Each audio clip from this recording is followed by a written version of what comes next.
Welcome back. So we will be now discussing the next 5 questions, that is question number 26 to question number 30th of NCERT 11th class, some basic concepts of chemistry, that is chapter number 1. So again, I'm reminding you, if you want to get more clarity on your basic concepts of 11th and 12th class, you can just message me in the on my Facebook Messenger, for which I have given the link in the description of this video. So let us now move into solving the next 5 questions. So for looking for the, if you are looking for the solutions for question number 1 to question number 25, you can just watch my previous videos, and the video for question number 21 to 25 I will be giving under the description of this very video.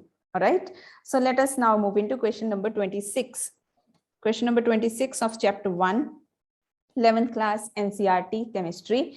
Okay, the question says, if 10 volumes of dihydrogen gas reacts with 5 volumes of dioxygen gas, how many volumes of water vapor would be produced? Okay, dihydrogen is reacting with dioxygen. First of all, we will be writing the balanced chemical equation.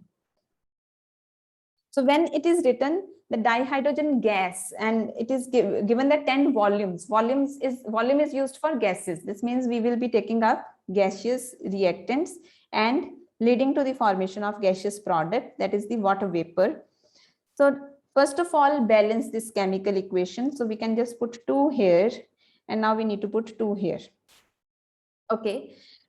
According to the balanced chemical equation, here we see that 2 volumes of dihydrogen react with 1 volume of dioxygen, giving 2 volumes of water vapor. Okay, because I have written gaseous here. All right. Now what has been asked is that 10 volumes of dihydrogen are reacting with 5 volumes of dioxygen. 5 volumes of dioxygen. So here we need to find out what will be the number of volumes of water vapor produced. Okay, now it is very simple question. First of all, you can just find out if we have 2 volumes of dihydrogen, they react with one volume of oxygen. This means 10 volumes of dihydrogen will react definitely with 5 volumes, because it is the half the volumes of hydrogen according to the balanced chemical equation. So you just can straight away write that when 2 volumes of dihydrogen react with 1 volume of dioxygen, number of volumes of water vapor produced is equal to how many? 2 volumes. Okay, therefore when when 10 volumes of dihydrogen will react with 5 volumes of dioxygen, then the number of water vapor produced will be equal to 10. Simple as that. Okay, then question number 27. Question number 27 is, convert the following into basic units. Convert the following into basic units. Now, what is the meaning of basic units? Meaning is that we need to convert it into SI units. SI unit. Okay, so just let us consider it.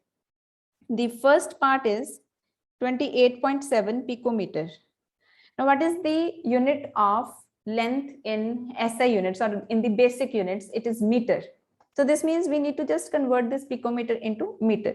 So just put the value of pico in this very value. One way is you can just do the same thing that we have been doing in the previous questions by multiplying by the same value. So I need to just cancel this picometer. I will keep it in the denominator. I will multiply and divide with the same quantity, that is 1 picometer. So 1 picometer is equal to 10 raised to the power minus 12 meter. So this will get cancelled out. So it will be 28.7 into 10 raised to the power minus 12 meter, or we can say 2.87 if we convert it into scientific notation, 10 raised to the power minus 11 meter. Or the second more convenient method is you just can put the value of pico here. So 28.7 multiplied by value of pico is 10 raised to the power minus 12 meter. Then you can convert it into scientific notation. Okay. Then next is, again, it is picometer. You need to convert it into basic unit. So it will be again 15.15 multiplied by 10 raised to the power minus 12 meter, or we can say 1.515 multiplied by 10 raised to the power minus 11 meter. Then the next one is, third one is 25365 milligram. You need to convert it into basic unit. That is the SI unit. Now you need to know what is the SI unit of weight. Gram is the unit of weight. Milligram is the unit of weight, but it is not the SI unit. What is the SI unit of weight? It is kilogram. So this means you need to convert this milligram into kilogram. So 25365 milligram is equal to 25365 milligram multiplied by, now first of all convert it into grams. So I will divide it by 1 milligram, multiply it by 1 milligram. So 1 milligram is 10 raised to the power minus 3 gram. All right. So now you need to just convert it into kilogram. So what I'm doing here is I am dividing and multiplying again it with same value. So 1 kilogram here, because I need kilogram in the result, and 10 raised to the power 3 gram, so that this gets cancelled out. This is all cancelling out. So it will be equal to 25365 multiplied by 10 raised to the power minus 6 kilogram. Okay, I think you can make these many calculations. So it will be equal to, if I need to write it in the scientific notation, so it will be 2.5365. So how many points I have moved the decimal? 1, 2, 3, 4. So 4 will be added to it. When the decimal point is shifted towards the left hand side, 4 gets the value gets added. So it will be 10 raised to the power minus 2 kilogram. 10 raised to the power minus 2 kilograms. So this question is solved. Let us now move into question number 28. Question number 28 says that we have been given different elements and a molecule also. Different elements. One is in the molecular form and 3 are in the atomic form. Okay, question number 28. So it says which one of the following will have the largest number of atoms? Which one of the following will have the largest number of atoms? So number 1 is 1 gram of gold solid. Number 2 is 1 gram of sodium solid. Number 3 is 1 gram of lithium solid. Number 4 is 1 gram of chlorine solid, Cl2 solid, not solid, gaseous. All right. Now, first of all, you need to find out what will be the number of atoms or number of atoms in all these 4 cases. Okay. So if I say I have 197 gram of gold, what is the atomic mass of gold? 197. So 197 gram of gold contains number of atoms equal to Avogadro's number 6.022 multiplied by 10 raised to the power 23. Therefore, 1 gram of gold contains number of atoms equal to 6.022 into 10 raised to the power 23 divided by 197. So leave it as such. Okay. Then next, let us move into sodium. For sodium, the atomic mass is 23. So we can write 23 gram of sodium contains number of atoms equal to 6.022 into 10 raised to the power 23. This means 1 gram will have 6.022 into 10 raised to the power 23 upon 23. Okay. Similarly, for lithium, the atomic mass of lithium is 7. So for that, if we have 7 grams of lithium, then there will be Avogadro number of atoms. And if we have 1 gram of lithium, 1 gram of lithium, it will have 0.622 into 10 raised to the power 23 upon 7. Now, when we are talking about chlorine, now chlorine it exists in the form of a molecule. Cl2 molecule is there, and we have been given Cl2 molecule. First of all, we need to understand that one molecule of chlorine contains 2 atoms. We need to compare the number of atoms.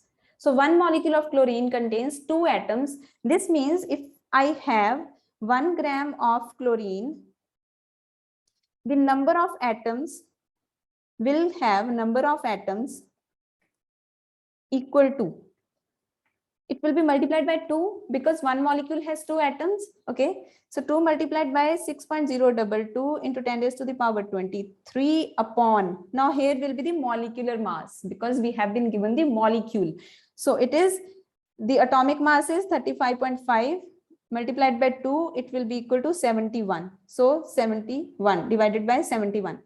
Now from this very equation, all these equations, if I cancel this with this, it will be 35.5. Now compare all these 4 values, 1, 2, 3, and 4. Now the value for gold, it is getting divided by the largest value. This means it is going to have the least number of atoms. Hence, the value which is getting divided by the smallest number, it will have the largest number of atoms. So lithium is going to have the largest number of atoms. All right. So hope this is clear to you. Let us now move into the next question. I'm just clearing my screen off. So let us now move into the question number 29. Question number 29 says that calculate the molarity of a solution of ethanol. We need to find out molarity of a solution of ethanol in water. Ethanol in water. Okay.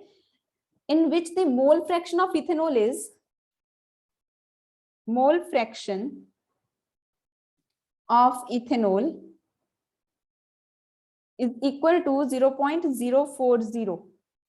And we need to assume, it has been given in the statement itself, we need to assume the density of water. Density of water is equal to 1. Now, if it is written density of water is equal to 1, this means it is 1 gram per ml. This is the density. Okay. Now, this information has been given and we need to find out the molarity. So, molarity is the number of moles per liter of the solution. Number of moles per liter of the solution. Okay. First of all, let us write down what is the formula for mole fraction. So, X is equal to, if we have 2 components, and we need to find out the mole fraction of component A, what we will do, number of moles of component A divided by number of moles of component A plus number of moles of component B. This is the mole fraction of component A.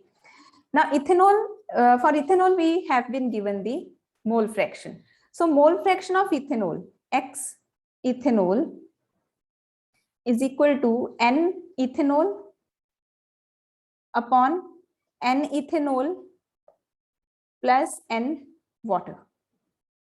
Number of moles of ethanol, number of moles of water. This value has been already given. So it is 0.040. Now, if we want to find out what is the number of moles of ethanol, we need to know what is the number of moles of water. All right. Density of water has been given. Okay. Now we need to find out the molarity. Here you need to just very carefully listen to me here now, because the mole fraction of ethanol in this solution is very small. This means the amount of ethanol in this solution is very minute. Okay, so we can consider the total volume of solution equal to total volume of the solvent. Total volume of solution equal to total volume of the solvent, because solute is in very small amount. So we can neglect that. Okay, so now what is molarity? Molarity is the number of moles in 1000 ml. So this means we are saying that water is present in 1000 ml. So because, you can just write because Solution is very dilute. Solution is very dilute. Hence, volume of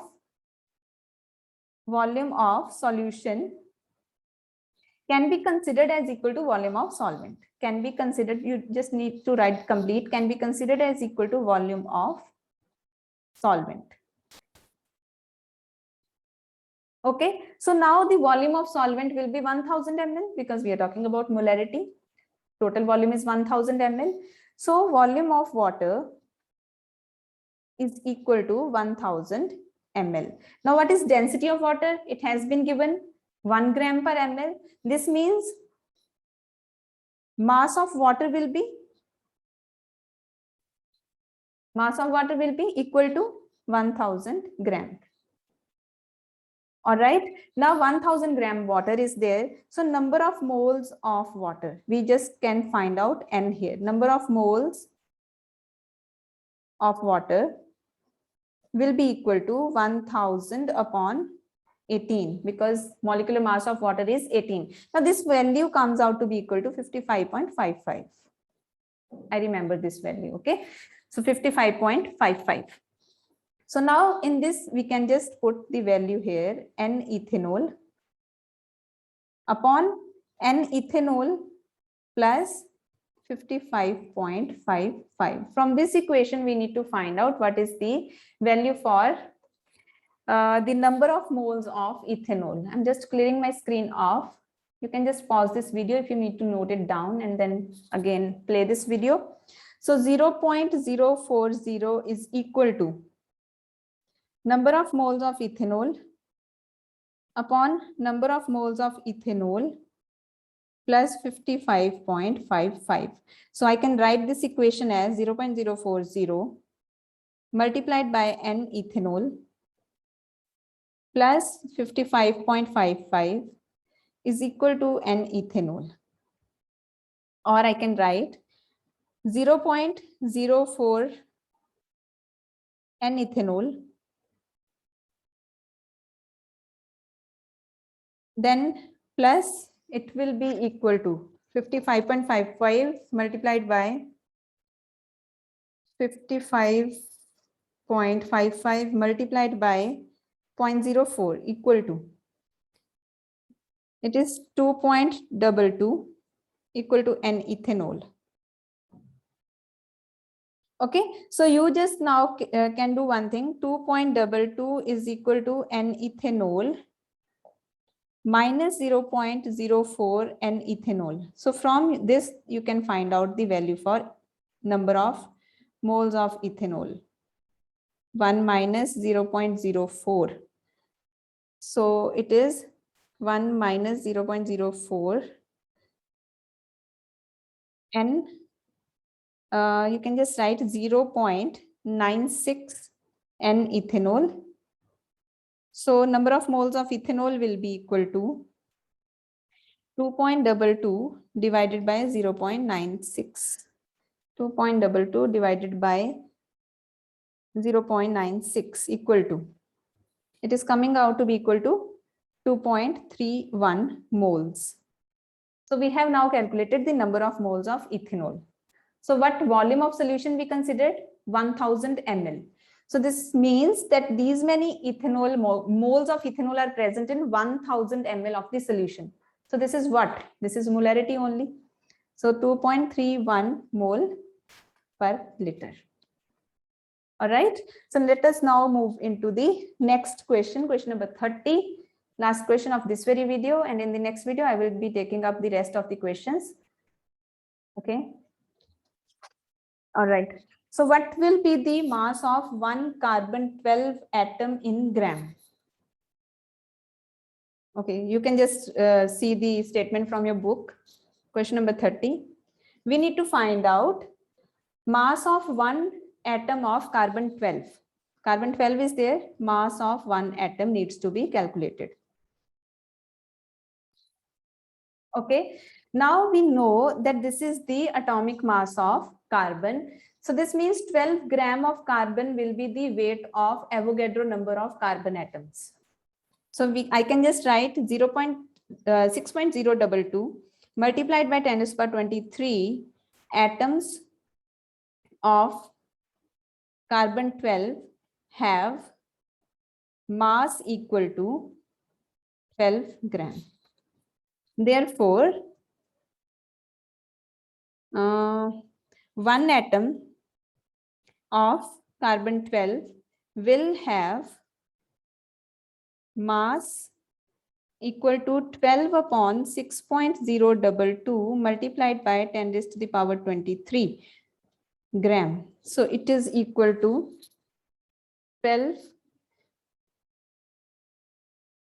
divided by 6.022 equal to almost 1.99 into 10 raised to the power minus 23 grams. So this will be the mass of one atom of carbon, that is carbon 12 isotope. Hope this is clear to you, and the rest of the questions I will be taking up in the next video. And if you are facing any kind of problem, even you can write in the comment section below. I can then make a new video for explaining that very concept. And for detailed conceptual clarity, you can DM me on my Facebook Messenger. All right. So I will see you in the next video.